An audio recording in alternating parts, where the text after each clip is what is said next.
Hello, I'm Denise, a 31-year-old woman who just got divorced. I never thought that I'd ever be divorced because I thought I was in the happiest relationship of my life. But when I looked closer into it, I realized that my marriage was very far from perfect. A lot of things contributed to it, so let me start from the beginning. I met Peter through a mutual friend. We hit it off pretty well from the start. Peter was a very attractive man with a very attractive personality. We began seeing each other and then dated for a good 4 years before deciding to get married. Everything in our relationship was pretty smooth sailing.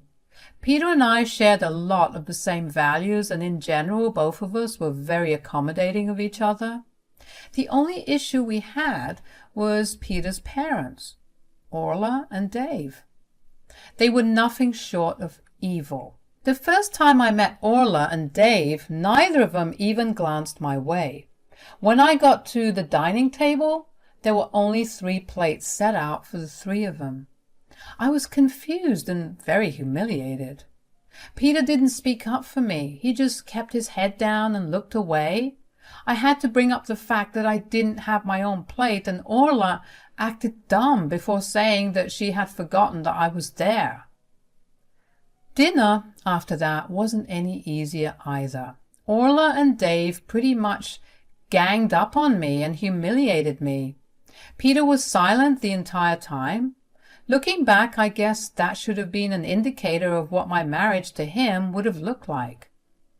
I sat through every comment, and I was more than ready to go back home. I didn't know what I wanted to do. I didn't know if I wanted to yell at Peter for not even having my back and warning me about his parents, or at least speaking up for me, or if I just wanted to curl up in bed and cry. The drive back home had been silent. When we got back home, I gave Peter time to apologize, but he never really approached me about it. He continued about his night as if his parents hadn't just spent the night humiliating me. So I decided to talk to him about it. We need to talk. I was actually just going to sleep. Stop running away from things like a coward, Pete. Who are you calling a coward? You. Who else? I mean, you definitely don't have a spine of your own. You just let your parents crap on me, and you didn't say anything all night. Well, what do you expect me to say? Did you really expect me to disrespect my parents in their own home, which they had graciously opened for us? Don't try and guilt me into suppressing my emotions. You know how your parents are. Couldn't you have warned me? And I'm not even asking you to disrespect your parents. You could have just asked them not to talk to me that way. My parents aren't anything like yours. They're different, and they would have taken me speaking up as disrespect. Are you seriously still defending your parents? Obviously, they're my parents. Do you even feel bad for what happened to me? Can we not do this? Seriously? I'm going to go to sleep. Good night. Peter left me standing there. I was hurt and upset. I couldn't believe that Peter didn't even feel bad for me. I hoped that Peter was just feeling embarrassed, which was why he was reacting this way. I went to bed feeling pretty empty. When morning came, Peter acted like everything was fine. It peeved me at first. I didn't speak to him for about a week. I was mad. I didn't want to let go of my anger until he apologized. But that apology never came. I knew that it wasn't a hill I was willing to die on. I didn't want to let go of my relationship with Peter over that, so I started talking to him again. I tried my best to put his parents' behavior and his negligence behind me. It became an unsaid thing, but after our first visit to Orla and Dave's, we never went back or even made an effort to meet them. The next time we saw them was at our wedding. At our wedding, I pretty much avoided Orla and Dave like the plague. I tried my best to have as little contact with them as possible, but eventually I had to talk to them. They walked up to us at our reception to congratulate Peter and me on our marriage. There's my handsome son and his wife. Congrats, son. Thanks, guys. Yeah, thanks. So what plans do you have for your honeymoon then? We were thinking of going to Hawaii. Why not some place abroad? Oh, we don't have the budget for that. Nonsense. We'll fund it. Seriously? Yeah, but we have one condition. We'll join you guys and make it a vacation instead. Of course, that would be amazing. What place do you have in mind? We were thinking of Paris. That would be great. Denise has always wanted to go, isn't it?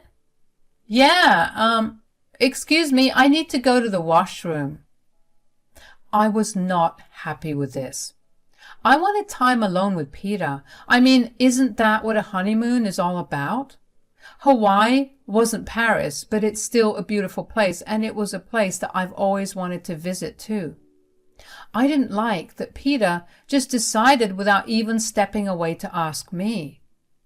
I tried my best to let go of my feelings and enjoy the night, but I really wasn't feeling the mood anymore. I rode out the rest of the reception and rode back home with Peter quietly. I was drained of all my energy and had no energy to talk to him about why I was upset. I slept over it, and the next morning I still felt crappy about it, so I told Peter about it. I need to talk to you about something that's been bothering me. What is it? It's about the honeymoon plans. I felt like you decided without considering how I felt. Come on, my parents' offer is fantastic. You have to admit it, Paris is a dream destination and you always wanted to go, right? It's not about the location. It's about the fact that we didn't even discuss it. A honeymoon is a special time for us alone. Well, we'll have alone time eventually.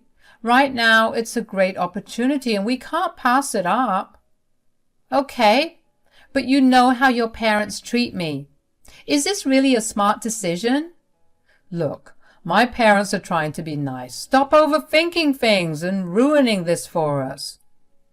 I just wanted us to have a say in our honeymoon. Is that too much to ask? You either come or you don't. Don't think of all the negative aspects. Look at it as a chance to explore a new place with me. I don't want to hear any more of this.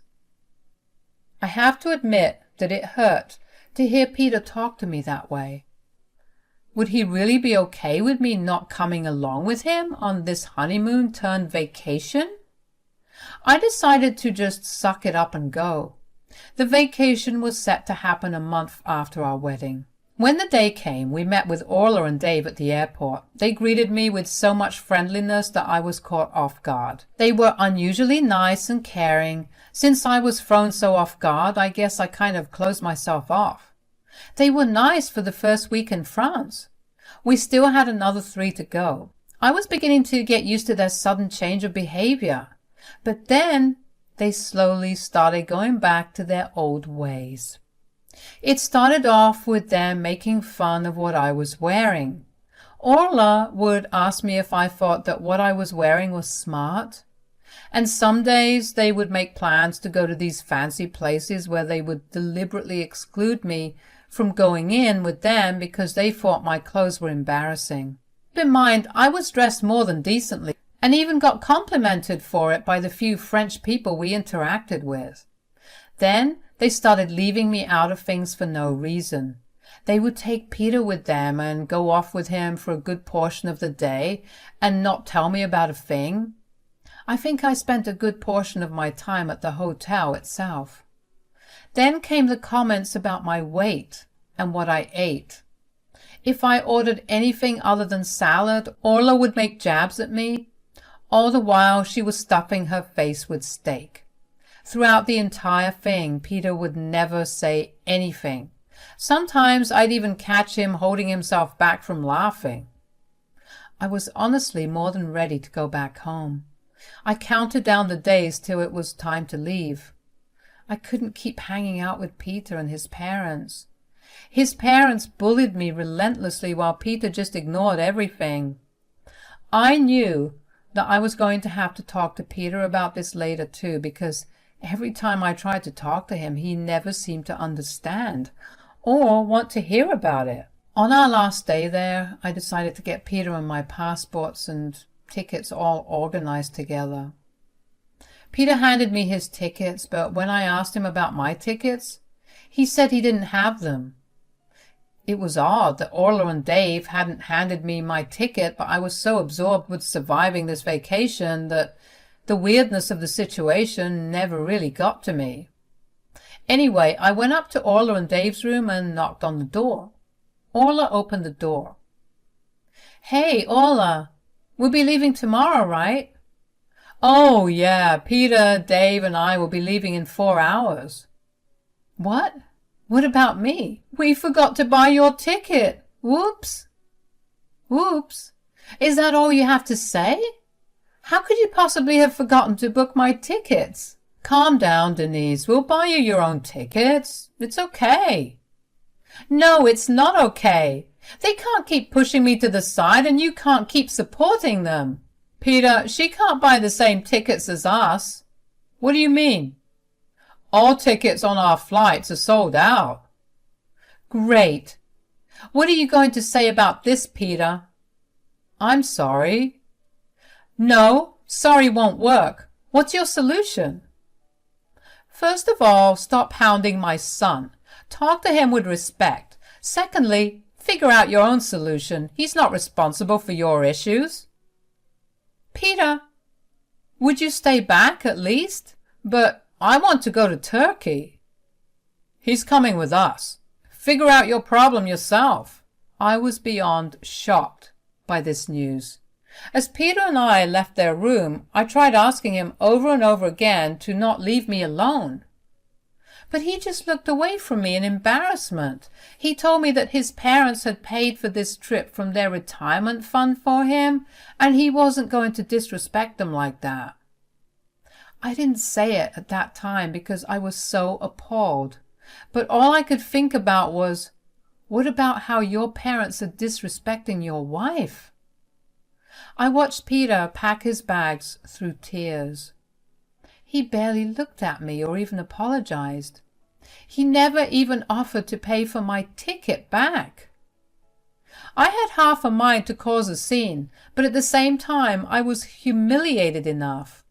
When it came time to leave, Peter walked away with his head down, while Orla and Dave gleefully waved me goodbye. I was mad. I was fuming. I didn't know what to do. I was stuck in an entirely foreign country all alone. Peter didn't stay back with me either. I was mad at all of them. I tolerated their behavior and all their quips for the entire month.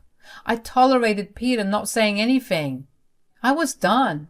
I needed to get revenge, and I knew just how to. You see, as soon as Peter was financially stable, his parents retired. They had taken an assumable mortgage to transfer to Peter when he was stable. They transferred the mortgage to him once they retired. Now, Peter didn't have that kind of money to spare.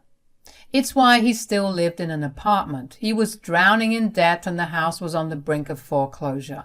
So he nominated me to be the next owner. I earned more than him and had excellent credit. I contacted my best friend, Pearl, to tell her of my situation. Her husband, Terry, was a lawyer who specialized in property issues. I got on a conference FaceTime call with them and worked out a proof of how I had been the one paying off the mortgage ever since Peter nominated me. As soon as Peter transferred the mortgage to me, he stopped paying or even contributing. I was okay with it at first because I figured that this was the first time in a long while that he had money to spare at the end of the month. He blew all of his money on a lot of useless things. I didn't say anything until I realized 6 months had gone by and not once had he contributed towards his parents' mortgage. When I did say something about it, he lost his temper with me. He berated me for being jealous that he was living the life I had lived earlier before I took on mortgage payments. In hindsight, I should have realized that that probably should have been something that rang alarms about how he would be as a husband. Anyways, talking to Pearl's husband, Terry, helped open my eyes to all the things in my relationship with Peter that were questionable and even borderline insane. My God, Denise, how did you not realize how horrible Peter was before you even got married? I don't know. I actually don't know. I guess I loved him and didn't think he could do anything wrong. Okay, but he literally used you to pay off his home. You have to admit that that's a little insane. I know, but what do I do now? We can very easily transfer the house in your name. Can we? Yeah. You've been paying it off for over a year. You just have to contact the bank and get his name removed. You know what? I'll do it. And I'll have you an eviction notice drawn up so you can throw them out. How long will it take? Oh, you don't have to worry about it. Terry's got his contacts. He'll handle everything before you're back. You guys are seriously the best. Thanks a lot. You just have to promise us you'll be alert next time and that you won't let anyone use you like this. Oh, I promise, but I think it'll be a while before I trust someone new again. I knew that Peter and his parents had a 36-hour layover in Turkey. They planned their trip that way because they wanted to stay at the hotel at the airport in Istanbul. I was excited initially to be a part of it, but now I'm grateful I'm not. It gave me extra time to be home before them and serve them with an eviction notice. I booked my flight home and was lucky enough to get a flight in a couple of hours. The entire flight back home, I was a crying mess. I couldn't believe that this was what my life had come to. I had loved Peter with everything I had in me. I hated that I had overlooked every flaw in Peter, and this was how he repaid me. Not once did he call to check up on me. The only thing that consoled me was the satisfaction of throwing all of them out of their own house. For a brief moment, I wondered what they would do. The three of them would have to squeeze into Peter and I's apartment, but our lease was going to be up by next month. I knew they didn't have that kind of money to rent another apartment immediately after this trip. But then I remembered that they had been the ones to abandon me without even thinking about whether I would have been able to come back home. If they could do that to me, I could do it to them without feeling an ounce of guilt. As soon as I landed back home, I checked on Peter and his parents' flight status. They were going to leave in about 2 hours. I didn't care that I didn't get much sleep. I was running on the adrenaline of getting revenge. The first thing I did after getting out of the airport was drive straight to Orla and Dave's house. They kept a spare key under the mat, so I used it to get in and Gresham up. Then I got my laptop out and found the best divorce lawyer in my vicinity. I filed for a divorce and contacted Pearl to tell her that I had reached out. She and Terry came over so I could sign some paperwork to remove Peter's name from ownership and to sign the eviction notice. Seeing them brought over all the emotions I had been trying to suppress since I landed. I hated coming back to the place where there were only reminders of Peter everywhere. But Pearl and Terry were my friends, and we'd been through thick and thin together. They let me cry out my feelings for a while. When they left, I checked on Peter's flight and saw that it would take them another hour to get on the plane. I decided to take some time to sleep. I needed to not look like I was a mess or struggling. I struggled, but eventually I fell asleep. When I woke up, I realized that I had slept for about 10 hours. I quickly got dressed and ready. I went to the divorce attorney's office and collected the divorce papers.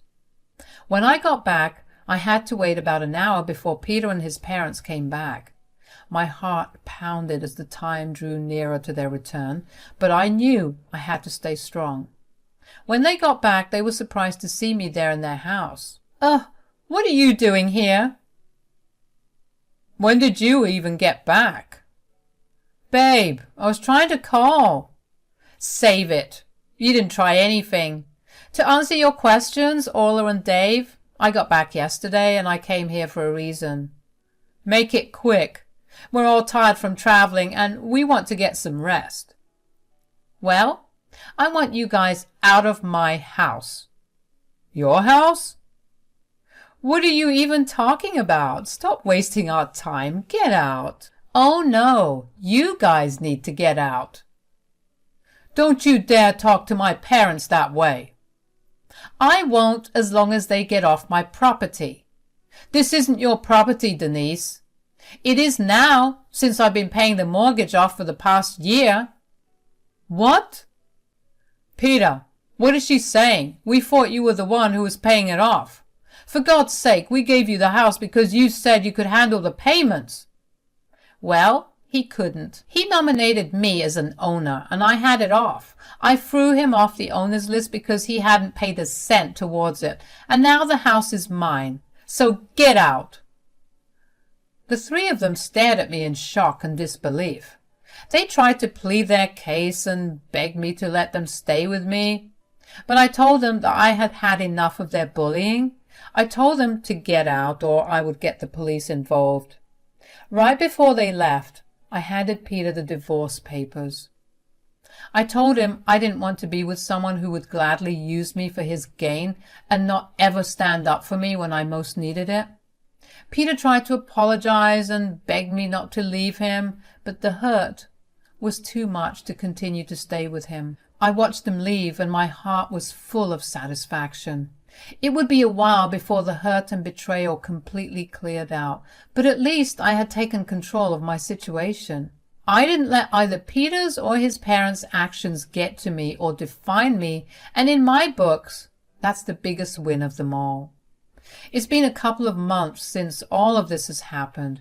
Peter tried to contest the divorce, but he quickly realized how expensive it was going to be for him, so he backed off.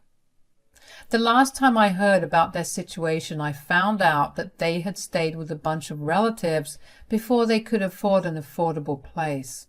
Orla and Dave went right back to work so they could support themselves. It sucked that they were struggling, but this is the lesson they learned from messing with the person that was helping them. I've been happier ever since I threw them out of my life.